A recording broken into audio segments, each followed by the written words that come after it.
Um dia na história com Carlos Bastos. Mr. Gorbachev, tear down this wall. I have a dream. Aqui, posto de comando do movimento das Forças Armadas. É fazer a conta. Houston, we have a problem. Yes, we can. And now for something completely different. A 18 de abril de 1924 foi publicado o primeiro livro de palavras cruzadas. Claro que para ser editado um livro com palavras cruzadas, elas tiveram que ser inventadas mais cedo. As primeiras palavras cruzadas foram criadas pelo jornalista Arthur Wine e publicadas a 21 de dezembro de 1913. Ainda hoje, o Dia Nacional das Palavras Cruzadas é celebrado nesse dia. Ele criou as palavras cruzadas para a edição de domingo do jornal e apresentou um quebra-cabeças em forma de diamante. Mais tarde, introduziu algumas inovações como o uso das linhas horizontais e verticais. Curiosamente, chamou ao seu desafio cruzamento de palavras. Mas algumas semanas depois, um erro de composição na tipografia trocou a ordem das palavras e chamou ao puzzle palavras cruzadas. E pronto, o resto é história. De lá para cá, já tivemos de tudo. Por exemplo, o jogo de palavras cruzadas mais longo e provavelmente mais difícil continha 132.020 quadrados, 12.842 pistas na horizontal e 13.128 pistas na vertical. Já a palavra mais longa ocupou 58 quadrados. É o nome de uma cidade do país de Gales que eu nem vou tentar dizer.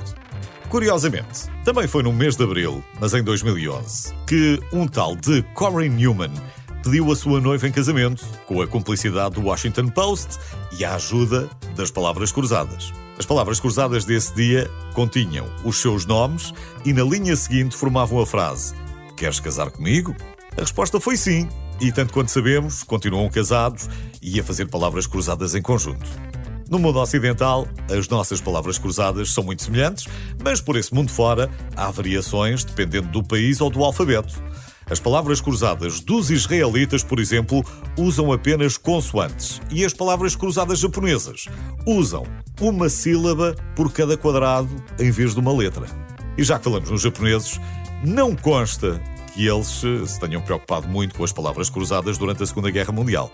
Mas os europeus preocuparam-se e elas foram proibidas em França porque os nazis temiam que pudessem ser usadas para passar mensagens secretas ao inimigo. Esta história nunca foi provada, é apenas um mito. No entanto, é verdade que os serviços de criptografia da Grã-Bretanha recortavam os futuros agentes através das palavras cruzadas do Daily Telegraph. Quem quisesse ter uma carreira a decifrar códigos secretos tinha de conseguir primeiro resolver as palavras cruzadas do jornal diário em menos de 12 minutos.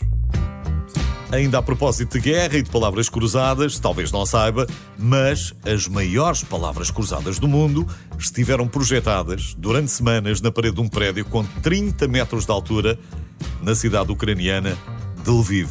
Não sabemos quantas pessoas as resolveram, nem quanto tempo demoraram, porém, sabemos que o tempo de conclusão mais rápido de um jogo de palavras cruzadas do New York Times foi estabelecido em 1996 por Stanley Newman, que completou o quebra-cabeças em 2 minutos e 14 segundos. Não deixa de ser irónico que 70 anos antes o New York Times tenha descrito as palavras cruzadas como um desperdício de tempo na busca totalmente fútil de palavras. Hoje, o New York Times oferece $200 a quem resolva as palavras cruzadas durante a semana e oferece $1.000 pelas de domingo. Para terminar, vale a pena fazer uma menção honrosa ao arquiteto Alfred Mosher Butts, que, quando ficou desempregado na década de 1930, resolveu inspirar-se nas palavras cruzadas para projetar um jogo de tabuleiro baseado no mesmo princípio.